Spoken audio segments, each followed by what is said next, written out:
Už 20 rokov čakajú ľudia na svoje byty. Na jednej strane vás idem kopnúť do zadku, keď to už tak musím povedať, na druhej strane ešte vy mi máte za to poďakovať. V Bratislave zomrel muž, ktorého identita a príčiny smrti zostávajú sporné. Mňa len zaráža to, že nebola nariadená pitva v tomto prípade.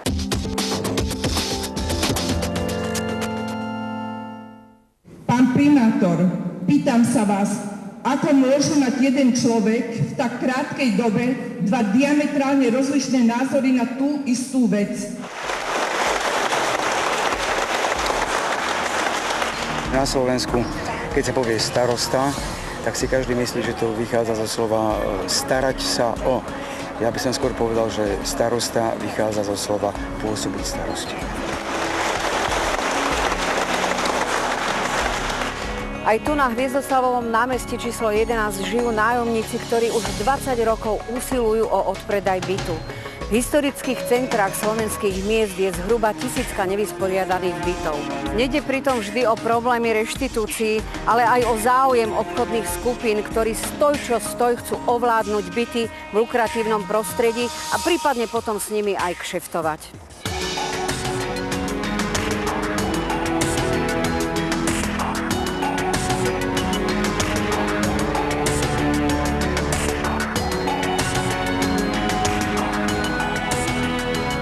Na májovom zasadnutí miestneho zastupiteľstva Staré Mesto sa mal predávať dom na Hviezdoslavovom námestí 11 s 10 bytmi a nebytovým priestorom. Mimochodom ide o národnú kultúrnu pamiatku. Svoj 72% podiel predáva mesto súkromnej firme Hviezdoslavovo námestie 11, ktorá vlastní zvyšok. Užívateľia bytov sú zhrození, zaskočení, sklamaní.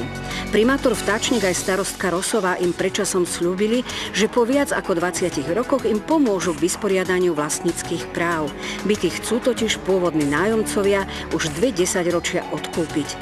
Namiesto toho v lufte visí hrozba, že sa budú musieť časom z domu, ako hovorí zákon, vypratať. My sa riadíme tým pravidlom, že čo pýta jesť, sa pokúšame predať a to, čo nám prináša, to sa snažíme si ponechať a prenajímať a mať výnosy teda do bežného rozpočtu práve z prenajmov. Čiže je to historická pamiatka, ktorá skutočne pýta veľkú investíciu. Neprichádza do úvahy, aby do toho investovala mestská časť. Boli by ste ochotní teda investovať aj do rekonštrukcie a opravy toho domu? Je to národná kultúrna pamiatka? Samozrejme, je to národná kultúrna pamiatka v centrálnej mestskej zóne. Musí vzniknúť spoločenstvo vlastníkov bytov, v prípade teda, že by sme mohli mať pridelené tie byty. A tam sa samozrejme zvyšuje náš podiel na fonde oprav a naša participácia na rekonštrukcii domu. V tom dome bývam od svojho narodenia, takže ak chcete vedieť dátum môjho narodenia, bývam tam od toho roku 1949. Po novembri 89 ľudia chceli konečne byty vlastniť. Bola to napokon legitímna požiadavka a zákon číslo 182 z 93. roku to aj umožňoval. Obce boli dokonca povinné byty čo najskôr previesť za tzv. Regulované ceny do osobného vlastníctva. Už krátko potom bolo uspokojených 90% nájomníkov. Problém nastal s bytmi v reštituovaných a sprivatizovaných domoch. Tie samozrejme neboli na slovenských sídliskách, ale v historických centrách miest, ako práve v Starom Meste v Bratislave. 99% nájomcov si odkúpili byty, v ktorých bývali. 1% túto možnosť nemalo. A boli to ľudia, ktorí bývali v domoch, ktoré boli vydané v rámci reštitúcií. Ale reštitučné zákony, ktoré u nás sú v platnosti, bolo ich viacej, neriešili toto ako mali. Mesto nám tvrdilo, že nemôžete byty predať, pretože ide o čiastočnú reštitúciu a reštituent má predkupné právo. Napriek tomu mesto nechalo, aby tí pôvodní reštituenti predávali ten svoj podiel teda iným následným vlastníkom. V tých časoch, keď sa tieto veci naozaj diali v tom 91., tak my sme sa cez úradničky vôbec nevedeli dostať k týmto informáciám. To reštituovali nejaké dve staré dámy, ktoré ani netušili, že majú nejaký reštitučný nárok. No a ani neboli ešte zapísané katastry a už ten svoj podiel predali ďalšej firme Satalo. Satel to predal potom ďalšej firme. To je popradská firma. Áno. Aj nájomníci v dome na Hviezdoslavovom námestí 11 sa stretli so zvláštnou reštitúciou iba 28% podielu domu, o ktorej nevedeli nič. Ani o postupnej výmene majiteľov, respektíve firiem.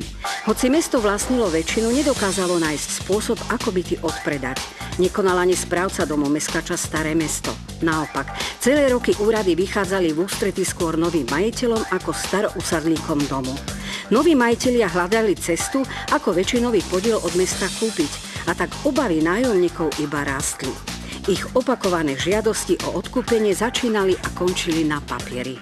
Toto je nekonečný príbeh a každý si len umie ruky a ja si veľmi dobre pamätám, že ešte pred voľbami, aj po voľbách, ako pani starostka veľmi teda ich ukľudňovala, že všetko bude v poriadku, že to nikdy nedopustí. My sme žiadali o ten byt v rokoch 90. a ona nemôže zmazať tieto Vaše žiadosti o žiadosti tie stále platia. Podali sme si v riadnom termíne v roku 1990 žiadosť o odkúpenie bytov. Neboli sme v tom sami. Ešte môj ocko inicioval všetkých nájomníkov z domu, aby sme si podali žiadosti, takže žiadosti si podalo 100% nájomníkov a zákon vtedy hovoril, že ak si podá viac ako 50%, rovná sa 51% nájomníkov žiadosti, že im to má byť podľa zákona splnené. Pozrieme sa, ktorý je rok a čo bolo splnené. Iba sľuby. Ani tie nie. Dom na Hviezdoslavovom námestí 11 je naozaj veľmi komplikovaný prípad. Na jednej strane najprv mali nájomníci očakávanie, že im môžu byť tie byty odpredané do vlastníctva za tú samozrejme regulovanú cenu v zmysle zákona 182 na základe toho, že sú nájomníkmi. Obratili sa na súd, tieto súdne spory však prehrali. Súd rozhodol, že to možné nie je, pretože v tom dome existuje aj súkromný spoluvlastník. Rozsudok zo spomínaného súdu nie je právoplatný. Nájomníkom a žiadateľom o odkúpenie bytov mal pomôcť zákon 260 z 2011 roku o ukončení usporiadania nájomných vzťahov. Podľa neho, ak nájomca dá výpoveď z nájmu, má nárok na náhradný byt, ibaže tým definitívne prestáva byť nájomcom a teda už nemôže žiadať o prevod bytu do osobného vlastníctva. Mnohí nájomníci zákon nepoznali, niektorým výpovede ponúkli samosprávy, niektorí si ich ani neprevzali. Starostka Rosová tesne pred ukončením lehoty, kedy sa mali dávať výpovede, rozposielala nájomníkom v Starom Meste zásielky, a to svojsky. Jedného rána pri mojich dverách stali dvaja policajti, ktorí ma nútili prevziať zásielku.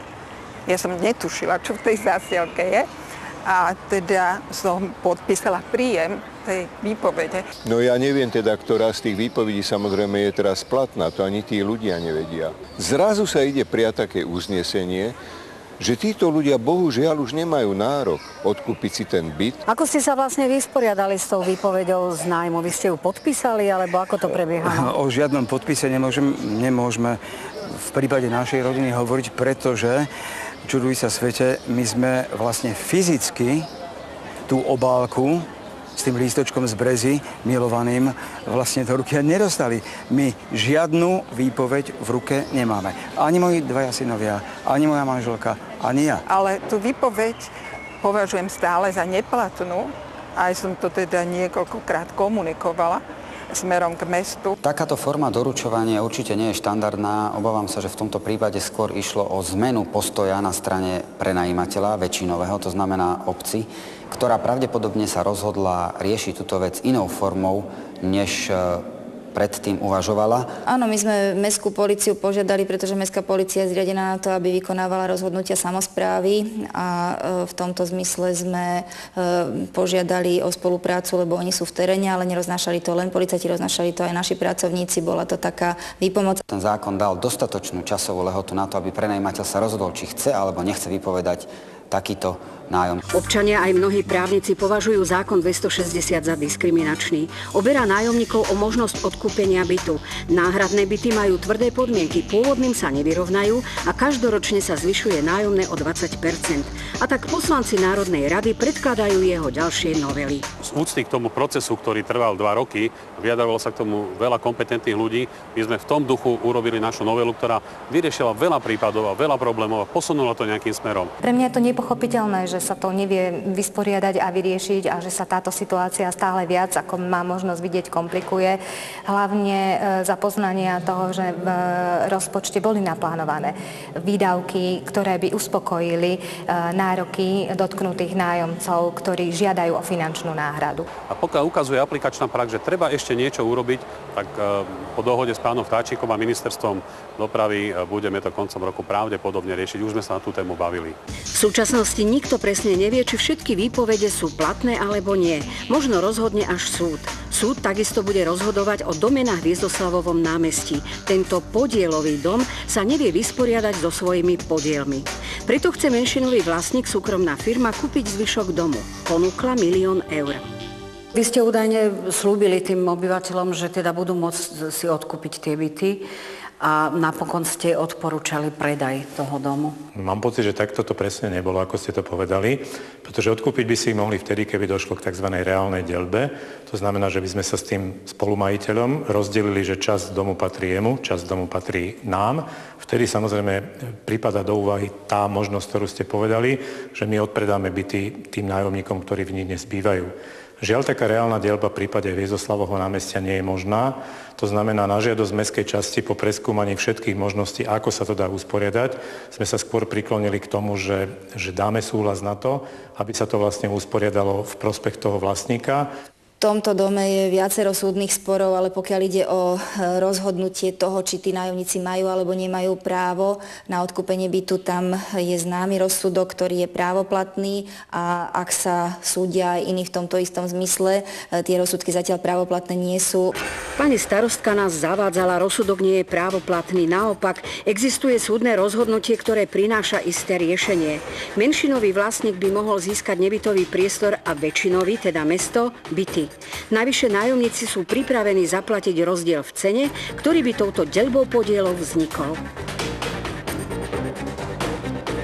Ak by mesto muselo odkúpiť ten menšinový podiel, tak by muselo zaplatiť tiež v rozsudku uvedených 388 000 eur. Aj na tom by sme boli ochotní participovať. Súd jasne uznal, že mesto sa vyhýba povinnostiam, ktoré mu vyplývajú zo zákona 182 o tom, že nám má previesť tie byty. Hej? Čiže ja mám pozitívny rozsudok, že mi majú ten byt previesť, v ktorom bývam. Ale vráťme sa k májovému miestnemu zastupiteľstvu, kedy sa mal predávať dom na Hviezdoslavovom námestí a ku ktorému dal súhlas aj pán primátor Vtáčnik. Podľa pani starostky sa o tom bude rozhodovať opäť. Je to vraj jediná cesta, ako dom vysporiadať. Hoci bežia súdne spory a o cene domu, tu takisto existujú pochybnosti. Takáto nehnuteľnosť dnes nie je možné, aby bola relatívne korektne a spravodlivo znalecky ohodnotená, pretože nie je jasné, kedy budú tieto byty voľné a kedy bude môcť vlastník takéhoto bytového domu nakladať s touto vecou úplne slobodne a tak, ako uzná za vhodné.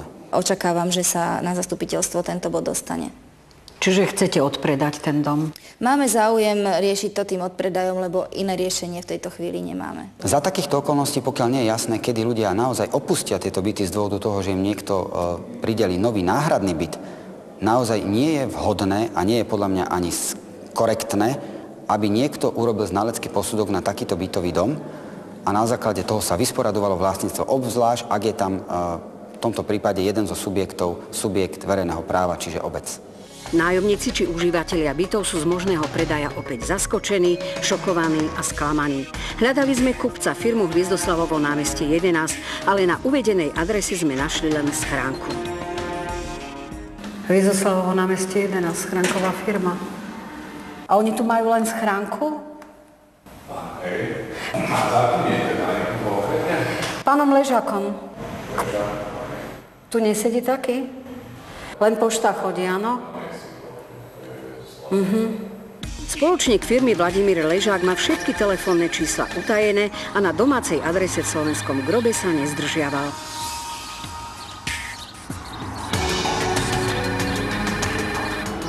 Podľa údajov registra okresného súdu Bratislava 1 má záložné právo ku 85% firmy Hvizdoslavovo námestie 11 Peter Struhár, ktorý mimochodom je vo viacerých firmách aj s bývalým konateľom firmy Hvizdoslavovo námestie Borisom Kolárom.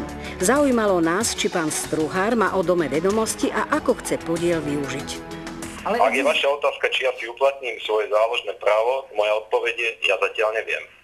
Vy sa ma pýtate, čo nastane keď. Ja si uplatním záložné právo, keď príde k rozdeleniu, keď mesto im to predá. Moja odpoveď je, neviem.